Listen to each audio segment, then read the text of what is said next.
الحمد لله رب العالمين والصلاة والسلام على سيد المرسلين أما بعد فأعوذ بالله من الشيطان الرجيم بسم الله الرحمن الرحيم الصلاة والسلام عليك يا رسول الله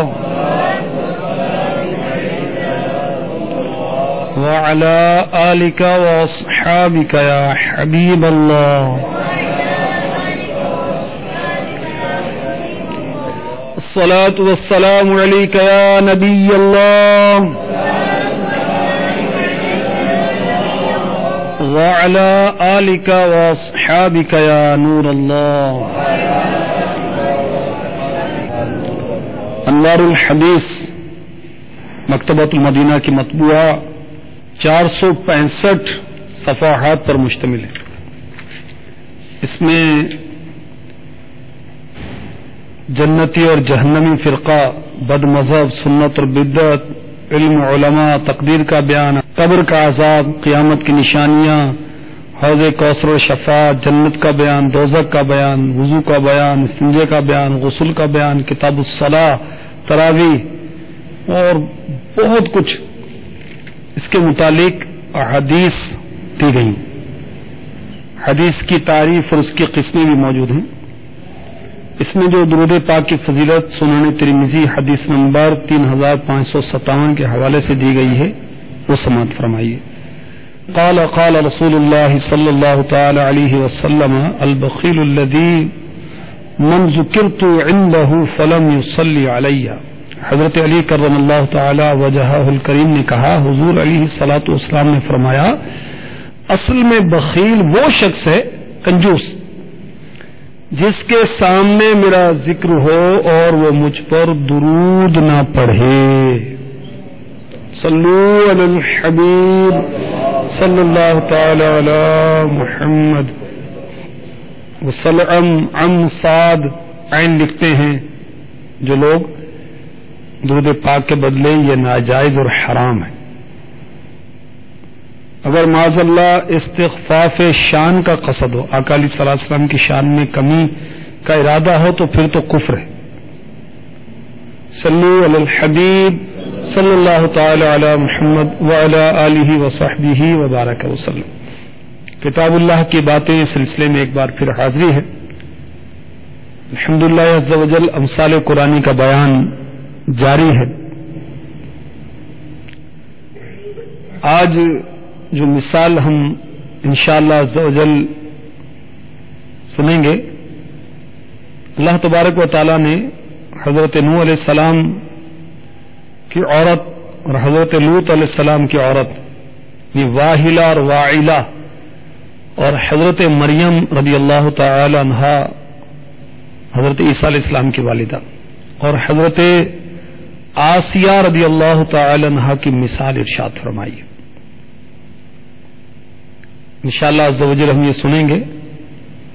آئیے اس سے پہلے ہم اچھی اچھی نیتیں کیے لیتے ہیں. نیت المؤمن خیر من عملہ، بندہ مومن کی نیت اس کے عمل سے بہتر ہے، یہ فرمان مصطفیٰ ہے. انما الاعمال بالنیات، یہ بخاری شریف کی پہلی حدیث کا جز ہے. اعمال کا دار و مدار نیتوں پر ہے. اچھے اعمال ڈپینڈ کرتے ہیں اچھی نیتوں پر. اچھی نیت بندے کو جنت میں پہنچا دیتی. تو آئیے نیت کیجئے کہ اول تاخیر رضا الہی کے لیے، حصول ثواب کے لیے اس سلسلے میں شرکت کی سعادت حاصل کریں گے. علم دین کی تعظیم کے لیے دوزانوں بیٹھیں گے. الحمدللہ میں دوزانوں بیٹھا ہوا ہوں، تو اسلام میں دوزانوں نہیں، بیٹھ جائیں جب تک بیٹھ سکتے ہیں، آسانی کے ساتھ بیٹھ جائیں. پھر تکلیف محسوس کریں تو جس طرح آسانی اس طرح بیٹھ جائیں. مدنی چینل کے ناظرین بھی کوشش کریں اور دوزانوں بیٹھ کر سنیں. بلکہ میں یہ مشورہ دیتا رہتا ہوں کہ قلم ڈائری رکھ کر بیٹھیں. ہر سلسلے کے لیے کچھ پیج جو ہیں مخصوص کر لیں، تو چند دنوں میں انشاءاللہ آپ کے پاس علم دین کا خزانہ اکٹھا ہو جائے گا. یہ برقی مبلغ آپ کو مدنی پھول دیتا رہے گا. آپ سنبھال کے رکھتے رہیں، آپ کے پاس وہ مدنی پھولوں کے گلستان تیار ہو جائیں گے. موقع کی مناسبت سے عز و جل صلی اللہ تعالی علیہ وسلم رضی اللہ تعالی عنہ رضی اللہ تعالی عنہا کہیں گے، کہیے انشاءاللہ۔ نگاہیں نیچی رکھنے کی مشق کرنے کے لیے نگاہیں نیچی رکھ کر سلسلے میں شرکت کریں گے۔ صلو علی الحبیب کہا گیا تو نمایاں آواز سے جواب دیں گے تاکہ کہنے والے کی دلجوئی ہو، اور جہاں تک ہماری آواز پہنچی یہ اشیاء ہمارے درود پڑھنے پر گواہ ہو جائیں۔ صلو علی الحبیب صلی اللہ تعالی علی محمد وعلی آلہ وصحبہ بارک وسلم۔ پارہ 28 سے سورہ تحریم ہے، آیت نمبر ہے 10، 11، 12۔ یہ 3 آیات ہیں جس میں حضرت نوح علیہ السلام اور حضرت لوط علیہ السلام کی عورتیں ان کا ذکر ہے، اور حضرت مریم رضی اللہ تعالی عنہا اور حضرت آسیہ رضی اللہ تعالی عنہا کی مثال خدائے ذوالجلال عز و جل نے ارشاد فرمائی۔ ارشاد ہوتا ہے ضرب الله مثلا للذين كفروا امرأة نوح وامرأة لوط كانتا تحت عبدين من عبادنا صالحين فخانتاهما فلم يغنيا عنهما من الله شيئا وقيل ادخلا النار مع الداخلين وضرب الله مثلا للذين آمنوا امرأة فرعون إذ قالت رب ابن لي عندك بيتا في الجنة ونجني من فرعون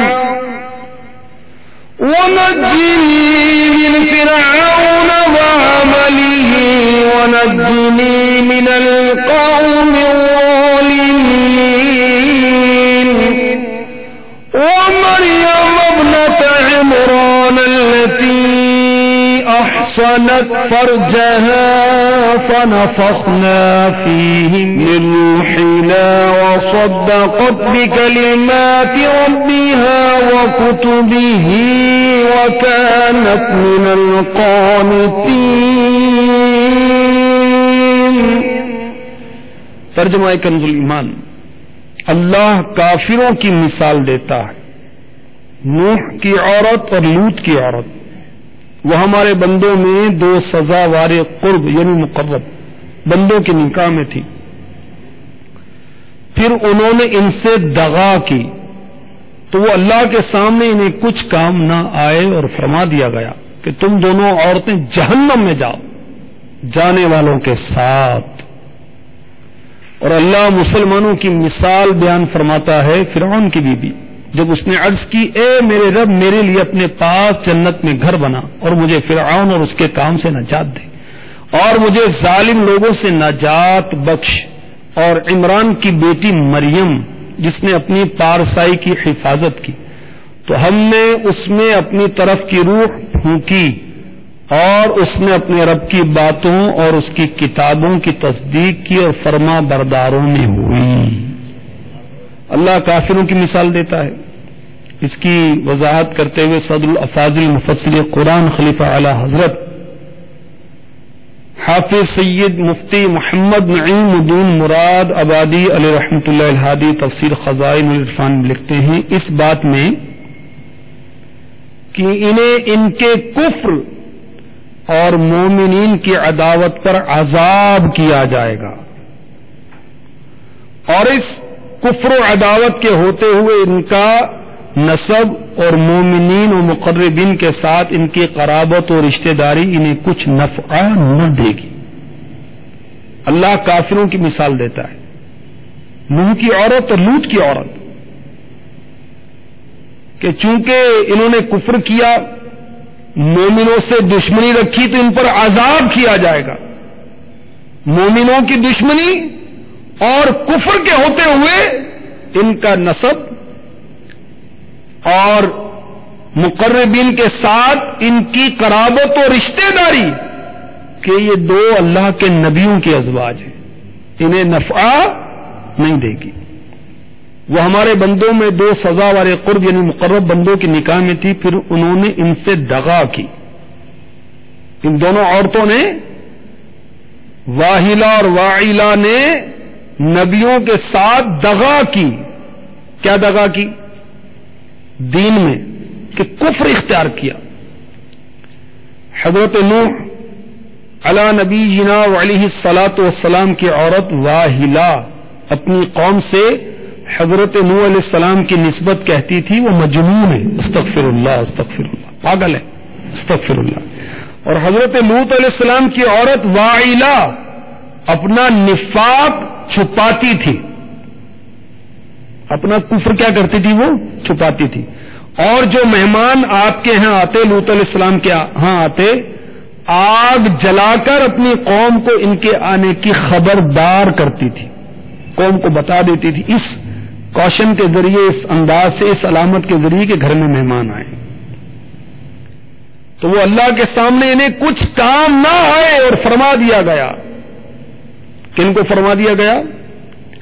نوح علیہ السلام کی عورت سے اور لوط علیہ السلام کی عورت سے کہ تم دونوں عورتیں جہنم میں جاؤ جانے والوں کے ساتھ. ان سے وقت موت یا روز قیامت اپنی قوموں کے کفار کے ساتھ، کیونکہ تمہارے اور ان انبیاء کے درمیان تمہارے کفر کے باعث علاقہ باقی نہ رہا. علاقہ مینز تعلق. تو چونکہ ان دونوں عورتوں نے کفر کیا تو انبیاء کے درمیان کفر کی وجہ سے ان کا تعلق ختم ہو گیا. تو ان کو قیامت کے روز کہا جائے گا اپنی قوموں کے کفار کے ساتھ جہنم میں جاؤ. اور اللہ مسلمانوں کی مثال بیان فرماتا ہے کہ انہیں دوسرے کی معصیت ضرر نہیں دیتی، دوسرے کا گناہ مسلمانوں کو نقصان نہیں پہنچاتا. مثلا فرعون کی بیوی، ان کا نام کیا تھا؟ آسیہ بنت مزاحم رضی اللہ تعالی عنہا. جب حضرت سیدنا موسیٰ کلیم اللہ علی نبینا علیہ الصلوۃ والسلام نے جادوگروں کو مغلوب کیا، جادوگروں کا اور موسیٰ علیہ السلام کا مقابلہ ہوا تھا نا، انہوں نے رسیاں اور پتہ نہیں کیا کچھ پھینکیں اپنی بناوٹیں، اور موسیٰ علیہ السلام نے اللہ کے حکم سے اپنا عصا ڈالا جو بہت بڑا اژدہا بن گیا، سب کو نگل گیا. تو آپ غالب ہوئے اور سارے جادوگروں نے ایمان قبول کیا. تو اس موقع پر حضرت آسیہ رضی اللہ تعالی عنہا آپ پر ایمان لے آئی، مسلمان ہو گئی. فرعون کو خبر ہوئی تو اس نے ان پر سخت عذاب کیے، انہیں چو میخا کیا. چو میخا کرنے کا کیا مطلب ہے؟ یعنی ہاتھ اور پاؤں میں کیلیں ٹھوک دی، استغفر اللہ استغفر اللہ، اور بھاری چکی سینے پر رکھی اور دھوپ میں ڈال دیا. جب فرعونی ان کے پاس سے ہٹتے تو فرشتے ان پر سایہ کرتے. مزید ارشاد ہوتا ہے، ترجمہ کنز ایمان سے پڑھ رہا ہوں. جب اس نے عرض کی اے میرے رب میرے لیے اپنے پاس جنت میں گھر بنا. کس نے عرض کی؟ حضرت آسیہ رضی اللہ تعالی عنہا نے. اللہ تعالی نے ان کا مکان جو جنت میں ہے ان پر ظاہر فرمایا اور انہوں نے دنیا میں رہتے ہوئے جنت کا اپنا مکان دیکھا. اور اس کی مسرت میں یعنی خوشی میں فرعون کی سختیوں کی شدت ان پر سہل ہو گئی، یعنی آسان ہو گئی. ترجمہ، اور مجھے فرعون اور اس کے کام سے نجات دے. حضرت آسیہ رضی اللہ تعالی عنہا اللہ تعالیٰ سے دعا کر رہی ہیں. فرعون کے کام سے کیا مراد ہے؟ اس کا شرک، اس کا کفر، اس کا ظلم یا اس کا قرب. آسیہ رضی اللہ تعالی عنہا نے دعا کی اور مجھے ظالم لوگوں سے نجات بخش، فرعون کے دین والوں سے. چنانچہ حضرت آسیہ رضی اللہ تعالی عنہا کی دعا قبول ہوئی، اللہ تعالیٰ نے ان کی روح قبض فرمائی. اور ابن کیسان علی رحمۃ الرحمان نے کہا حضرت آسیہ رضی اللہ تعالی عنہا زندہ اٹھا کر جنت میں داخل کی گئیں. اور عمران کی بیٹی مریم جس نے اپنی پارسائی کی حفاظت کی تو ہم نے اس میں اپنی طرف کی روح پھونکی اور اس کی کتابوں کتابوں سے کیا مراد ہے؟ جو انبیاء کرام پر اللہ تعالیٰ نے کتابیں نازل فرمائی کی تصدیق کی اور فرما برداروں میں ہوئی. تو اللہ تبارک و تعالیٰ نے دو ایسی عورتوں کی مثال ارشاد فرمائی جنہیں حضرت نوح علیہ السلام، حضرت لوط علیہ السلام جیسے نبیوں کی زوجیت حاصل تھی، مگر انہوں نے کفر کیا، اور کفر کی وجہ سے اب ان کا ان کے ساتھ تعلق نہ رہا. قیامت کے روز انہیں ان کے کافر قوم کے ساتھ جہنم میں ڈال دیا جائے گا. ان کا کفر اور مومنین سے دشمنی انہیں جہنم کی طرف دھکیلے گی. اور دو عورتوں کی مثال اللہ تبارک و تعالی نے ارشاد فرمائی جنہیں کسی کی معصیت، کسی کا گناہ انہیں نقصان نہیں دے گا. حضرت آسیہ رضی اللہ تعالی عنہا، حالانکہ یہ فرعون جیسے بدبخت شخص جو کہ خدائی کا دعویٰ کرتا تھا، بدبخت تھا نا، اس کی زوجیت میں تھی مگر ایمان والی تھی. حضرت مریم رضی اللہ تعالی عنہا کی مثال دی کہ انہوں نے پارسائی کی حفاظت کی اور رب کی باتوں اور کتابوں کی تصدیق کی فرما برداروں ہوں گی. آئیے اب اس بارے میں جو مفتی احمد یار خان نعیمی رحمۃ اللہ علیہ نے تفسیر نور العرفان میں مدنی پھول عنایت فرمائے وہ بھی چن لیتے ہیں. جو حضرت لوط علیہ السلام کی بیوی تھی یہ کفار کی جاسوسی کرتی تھی. مفتی صاحب فرماتے ہیں خیال رہے کسی نبی کی بیوی زانیہ نہ ہوئی، اور عیب تو ہو سکتے ہیں، ان میں کفر بھی تھا، مگر کسی نبی کی بیوی زانیہ نہ ہوئی. مزید لکھتے ہیں معلوم ہوا ایمان کی بغیر بزرگوں کی صحبت فائدہ نہیں پہنچاتی. ایمان کے بغیر بزرگوں کی صحبت فائدہ نہیں پہنچاتی. نوح علیہ السلام کا بیٹا کافر رہا، اس کا نام تھا کنعان. لکھتے ہیں یہ بھی معلوم ہوا کفار کے لیے نبی کا رشتہ، نبی کا نسب کام نہیں آتا. مزید لکھتے ہیں یہ بھی معلوم ہوا قیامت میں ہر شخص اس کے ساتھ ہوگا جس سے دنیا میں محبت کرتا تھا. ان دونوں کافرہ عورتوں کو قیامت کے روز جہنم میں ڈالا جائے گا. کس کے ساتھ؟ ان کی قوم کے کافروں کے ساتھ. تو مفتی صاحب فرما رہے ہیں معلوم ہوا جو دنیا میں جس سے محبت کرے گا قیامت کے روز اسی کے ساتھ ہوگا. مزید مفتی صاحب نے لکھا کہ مومن کو کفار کے گناہ کا اثر نہ ہوگا جب وہ ان سے بیزار ہو، اگرچہ ایک ہی گھر میں رہتے ہوں. اور مفتی صاحب نے ماشاءاللہ یہ بھی لکھا ہے کہ حضرت آسیہ رضی اللہ تعالی عنہا جنت میں ہمارے حضور صلی اللہ علیہ وسلم کے نکاح میں ہوں گی. صلو علی الحبیب صلی اللہ تعالی علی محمد. مزید تفسیر روح البیان میں حضرت سیدنا اسماعیل حقی علیہ رحمۃ اللہ الکوی نے جو مدنی پھول عنایت فرمائے، آئیے وہ بھی ہم چننے کی کوشش کرتے ہیں. اب لکھتے ہیں کہ دونوں عورتوں نے جو کافرہ ہوئیں جنہوں نے کفر کیا، نفاق کیا اور نبیوں کی طرف نسبت کی، جنون کی، استغفر اللہ.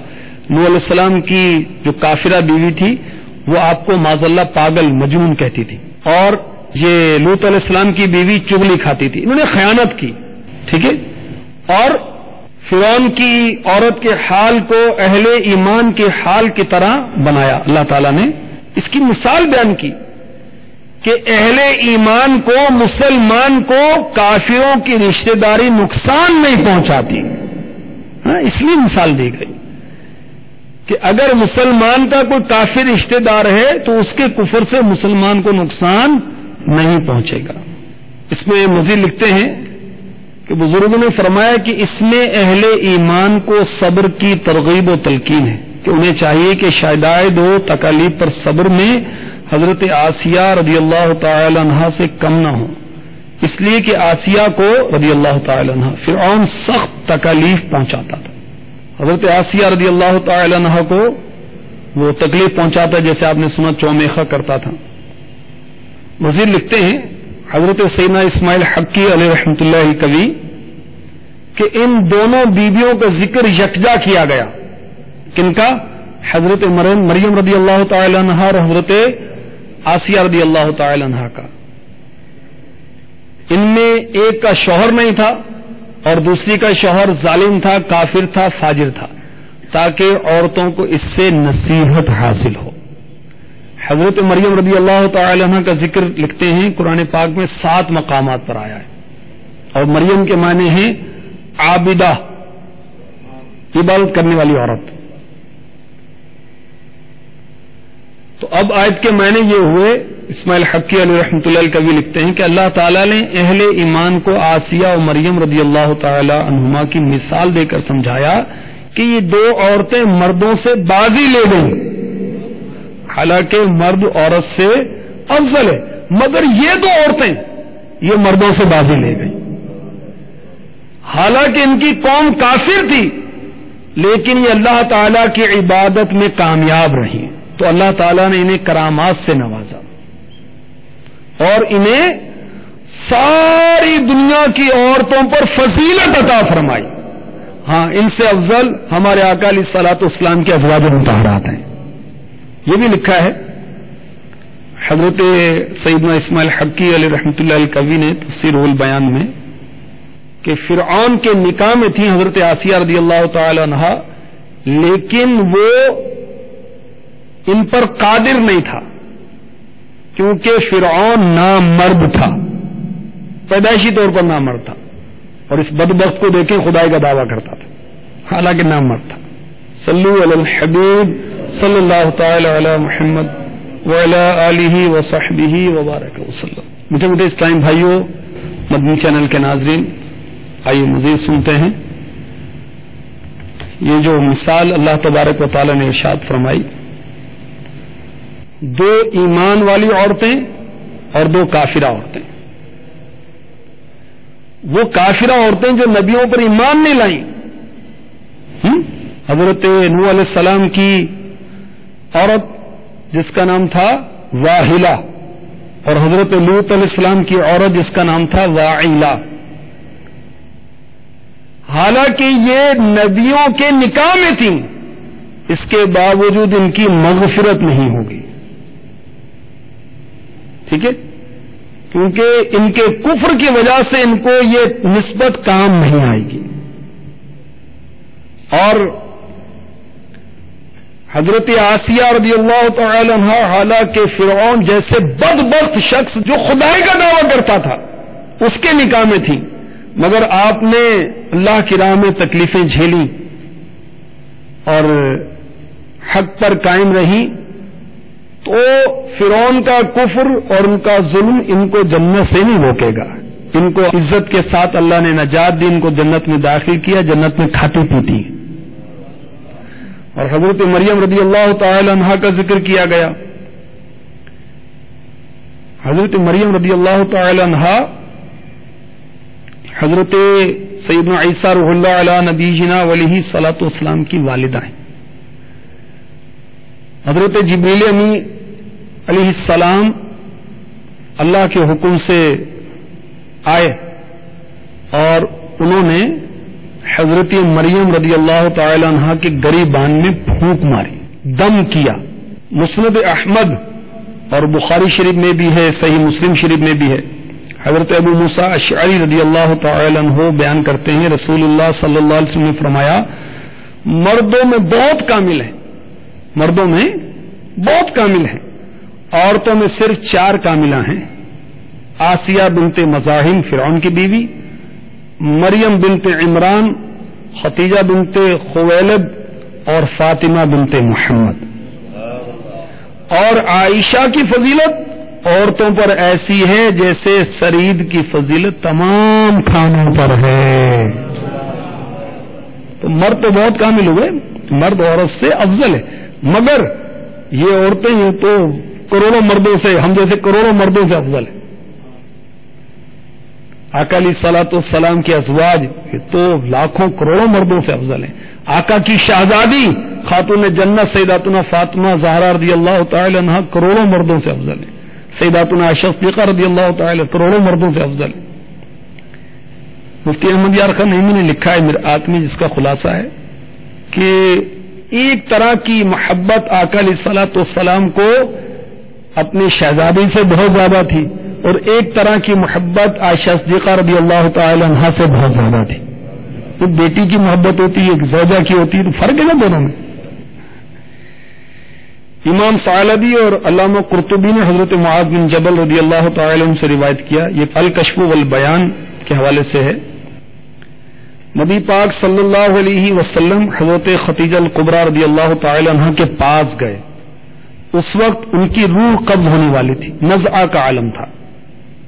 ارشاد فرمایا، اے خدیجہ رضی اللہ تعالی عنہ، تمہاری تکلیف کو میں ناپسند کرتا ہوں، اور اللہ تعالی نے اس تکلیف میں بہت خیر رکھی ہے۔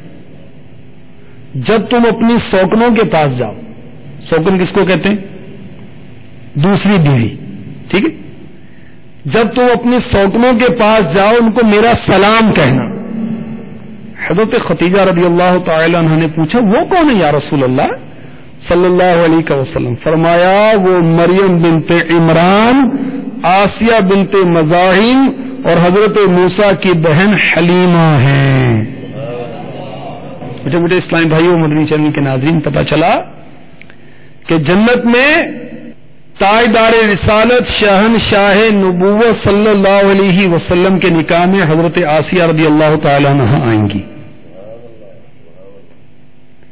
حضرت مریم رضی اللہ تعالی عنہ بھی جنت میں ہمارے آقا کے نکاح میں آئیں گی، حضرت حلیمہ جو موسیٰ علیہ السلام کی بہن ہے، ایک تو حلیمہ سعدیہ ہیں رضی اللہ تعالی عنہ جو آقا کی دایاں ہیں، وہ نہیں، حضرت حلیمہ حضرت موسیٰ علیہ السلام کی بہن کا نام بھی ہے، یہ بھی جنت میں میرے آقا علیہ الصلوۃ والسلام کے نکاح میں آئیں گی۔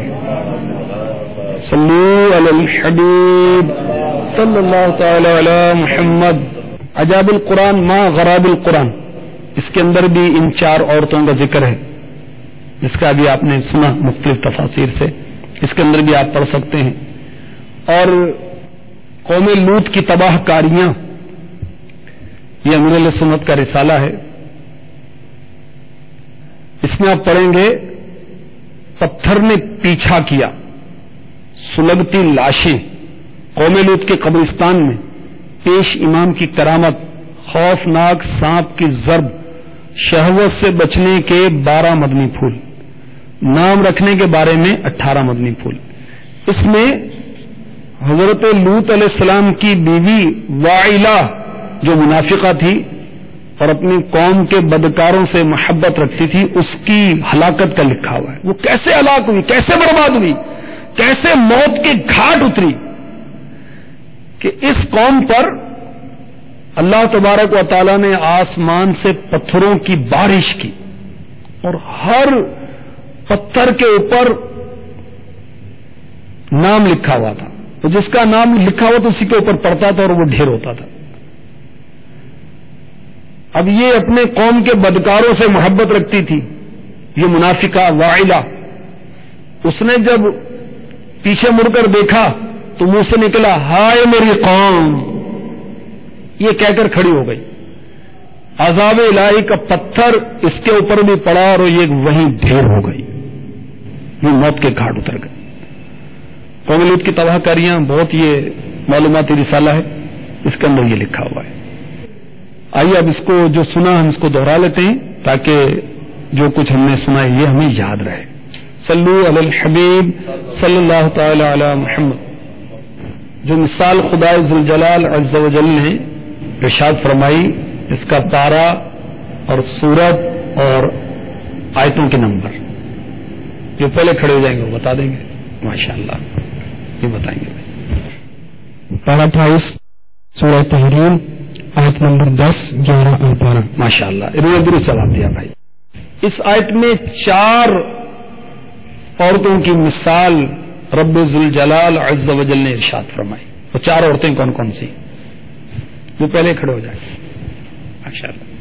ان 4 عورتوں میں سے اللہ تبارک و تعالی جل شانہ نے 2 کافرہ عورتوں کا ارشاد فرمایا، جو واہلہ حضرت نوح علیہ الصلوۃ والسلام کی زوجہ اور وائلہ حضرت لوط علیہ الصلوۃ والسلام کی زوجہ، اور 2 ایمان والی عورتوں کا اللہ تبارک و تعالی نے ارشاد فرمایا، جس میں حضرت آسیہ رضی اللہ تعالی عنہا جو کہ فرعون کی زوجین میں تھی، اور دوسری حضرت مریم بنت عمران رضی اللہ تعالی عنہا کا ماشاءاللہ، مرحبا مرحبا، صلو علی الحبیب صلی اللہ تعالی علی محمد۔ حضرت نوح علیہ السلام اور حضرت لوط علیہ السلام کی زوجیت میں رہتے ہوئے واہلہ اور واعلہ کا ان سے تعلق باقی نہ رہا، کس وجہ سے؟ جی، ان کا تعلق اس لیے نہیں رہا ان کے کفر اور عناد کی وجہ سے۔ درست جواب دیا انہوں نے۔ فرعون بدبخت حضرت آسیہ رضی اللہ تعالی عنہا کو کس طرح تکلیف دیا کرتا تھا؟ فرعون بدبخت حضرت آسیہ کو چماحہ یعنی ہاتھ پاؤں میں کیل ڈھونڈ کر دودھ میں ڈال دیتا تھا تو بس تک فرعون سینے پر چکی رکھ دیتا، اور سینے پر چکی رکھ دیتا تھا۔ جب فرعون ہٹ جاتا، اس کے کارندے ہٹ جاتے تو کیا ہوتا؟ فرشتے آپ کے پاس تشریف لا کر سایہ کرتے۔ سبحان اللہ، صلو علی الحبیب صلی اللہ تعالی علی محمد۔ حضرت سیداتنا آسیہ رضی اللہ تعالی عنہا نے اللہ تعالیٰ کی بارگاہ میں دعا کی، جنت کی دعا کی، فرعون سے نجات کی دعا کی، ظالم لوگوں سے نجات کی دعا کی، تو آپ کی دعا قبول ہوئی، اللہ تعالیٰ نے ان کی روح قبض فرمائی، اور یہ بھی کہا گیا کہ کیا کہا گیا؟ کو زندہ اٹھا کر جنت میں داخل کر دیا۔ سبحان اللہ، صلو علی الحبیب صلی اللہ تعالی علی محمد۔ مرد بہت سے کامل ہیں، ہے نا، مگر 4 عورتیں ہیں جو بہت سے مردوں سے کامل ہیں۔ جی، کون کون سی 4 عورتیں؟ اب حضرت آسیہ، حضرت مریم، خدیجہ الکبریٰ اور سیدتنا فاطمہ الزہرا۔ ماشاء اللہ، یہ جواب ہے ان کا بھائی۔ ہمارے آقا علیہ الصلوۃ والسلام کی ازواج مطہرات یہ سارے جہاں کی عورتوں سے افضل و اعلیٰ ہیں، اور سیداتنا عائشہ صدیقہ، طیبہ، طاہرہ، عابدہ، زاہدہ، مفسرہ، محدثہ، مفتیہ، عالمہ رضی اللہ تعالی عنہا کا مقام سبحان اللہ، آقا نے فرمایا ایسا ہے جیسے، جی، حضرت عائشہ رضی اللہ تعالی عنہا کا مقام عورتوں پر ایسا ہے جیسا کہ سرید کا تمام سالنوں پر۔ ماشاء اللہ، سرید تمام کھانوں کا سردار ہے۔ کیسے؟ یہ سرید کیا ہوتا ہے؟ شوربے میں روٹی وہ ڈبو کر بھگو کر جو کھانا تیار ہوتا ہے اس کو سرید کہتے ہیں، یہ سنت ہے۔ مریم کا کیا معنی ہے؟ جی بتائیے۔ مریم کا معنی ہے عابدہ۔ ہاں ماشاء اللہ، عابدہ، عبادت کرنے والی خاتون، ماشاء اللہ۔ حضرت مریم رضی اللہ تعالی عنہا کا قرآن پاک میں کتنے مقامات پر ذکر آیا؟ 7 مرتبہ۔ ہاں ماشاء اللہ۔ مدرسۃ المدینہ بالغان دعوت اسلامی والوں نے شروع کیے تاکہ ہم قرآن پاک پڑھ لیں، اور اس کی بہت بہاریں ہیں۔ آئیے ایک بہار میں آپ کو عرض کرتا ہوں۔ چنانچہ فتح جنگ ضلع اٹک پنجاب پاکستان کہ ایک محلہ محمد آباد کے ایک اسلامی بھائی کا بیان ہے کہ دعوت اسلامی کے مدنی ماحول سے وابستہ ہونے سے پہلے میں آوارہ تھا، آوارہ دوستوں کے ساتھ گھومتا، فضول کام کرتا، نمازیں قضا کرنا میری عادت بن گئی تھی، استغفر اللہ۔ میٹرک کے بعد FSC کیا، کامرا کینٹ ضلع اٹک میں اپنے بڑے بھائی کے پاس رہنے لگا۔ ایک دن سفید لباس میں ملبوس، سر پر سبز امامت سجائے ایک اسلامی بھائی آئے، ان سے میری ملاقات ہوئی، سلام ہوا، ہاتھ ملایا۔ انہوں نے مجھے دعوت دی کہ آپ دعوت اسلامی کے مدرسۃ المدینہ بالغان میں آیا کریں، درست مخارج سے قرآن پاک سکھایا جاتا ہے، وضو بھی سکھایا جاتا ہے، غسل بھی سکھایا جاتا ہے۔ کہتے میں نے حامی بھری اور میں پہنچ گیا۔ الحمدللہ عز وجل مدرسۃ المدینہ بالغان کی برکت سے مدنی ماحول ملا، اور مدنی ماحول کی برکت سے نماز کا پابند بن گیا، اور میرا ذہن بنا کہ مجھے بھی امامہ سجانا چاہیے۔ جب انجینئرنگ یونیورسٹی ٹیکسلا ضلع اٹک میں داخلہ لیا تو وہاں ایک اسلامی بھائی نے انفرادی کوشش کی، الحمدللہ میں نے بھی سر پر سبز امام شریف کا تاج سجا ہی لیا، امامہ تو سجا لیا، اب میری کوئی حوصلہ افزائی کرنے والا نہیں تھا۔ ایک رات کرم ہوا، مجھے خواب میں ایک بزرگ نظر آئے، انہوں نے سفید لباس اور سبز امامہ پہنا ہوا تھا، میں نہیں جانتا تھا کون ہے۔ ایک اسلامی بھائی نے تعارف کرایا کہ یہ دعوت اسلامی کے بانی ہیں، امیر اہل سنت ہیں۔ آپ نے اپنے مبارک ہاتھوں سے میرے سر پر سبز امامے کا تاج سجایا، میری آنکھ کھل گئی۔ خوش قسمتی سے اسی سال مدینۃ الاولیاء ملتان میں ہونے والے دعوت اسلامی کے 3 روزہ بین الاقوامی سنتوں بھرے اجتماع میں شرکت کی سعادت حاصل ہوئی۔ جب امیر اہل سنت دامت برکاتہ العالیہ سنت بھرا بیان فرمانے کے لیے تشریف لائے تو میں زیارت کے لیے منچ کی طرف دوڑا۔ منچ پر میں نے جو ہی امیر اہل سنت کی زیارت کی، میں حیران رہ گیا کہ یہ تو وہی ہستی ہیں جنہیں میں نے خواب میں دیکھا تھا، اور انہوں نے میرے سر پر امامہ سجایا تھا۔ اب جاگتی آنکھوں سے دیدار کر رہا ہوں، میرے دل میں پیر و مرشد کی محبت اور بڑھ گئی۔ مدنی ماحول کی برکت سے الحمدللہ عز وجل اس وقت ڈویژن قافلہ ذمہ دار اور شہر مشاورت کے خادم یعنی نگران کی حیثیت سے دعوت اسلامی کے مدنی کاموں میں مصروف ہوں۔ دیکھیے مدنی ماحول نے کہاں سے کہاں پہنچا دیا۔ مدرسۃ المدینہ بالغان سے وابستگی ہوئی تو نمازی بھی بنے، سنتوں کے عامل بھی بنے، اتاری بھی ہو گئے، نسبتیں بھی مل گئیں، اور سبحان اللہ تنظیمی ذمہ دار بھی بن گئے۔ تو مدرسۃ المدینہ بالغان میں پڑھنا چاہیے، پڑھانا چاہیے۔ خیرکم من تعلم القرآن وعلمہ، فرمان مصطفیٰ ہے کہ تم میں بہترین وہ جو قرآن سیکھے اور سکھائے۔ اور دیکھیں یہ اس رسالے کے اندر لکھا ہوا ہے کہ حضرت سیدنا ابو عبد الرحمن سلمی رضی اللہ تعالی عنہ مسجد میں قرآن پاک پڑھایا کرتے تھے، اور پتہ کیا فرمایا کرتے تھے؟ اسی حدیث مبارک نے مجھے یہاں بٹھا رکھا ہے۔ کس حدیث نے؟ تم میں بہترین شخص وہ ہے جس نے قرآن سیکھا اور دوسروں کو سکھایا۔ اللہ ہمیں بھی قرآن سے سچی محبت نصیب فرمائے، اسے پڑھنے کی، پڑھانے کی، سمجھنے کی توفیق عطا فرمائے، آمین بجاہ النبی الامین صلی اللہ تعالی علیہ وسلم۔ صلو علی الحبیب صلی اللہ تعالی علی محمد۔ ابھی جو سلسلہ آپ نے ملاحظہ فرمایا اس کے بارے میں اپنے تاثرات اور مدنی مشورے 03012612 پر SMS یا feedback@madanichannel.tv پر میل کر سکتے ہیں۔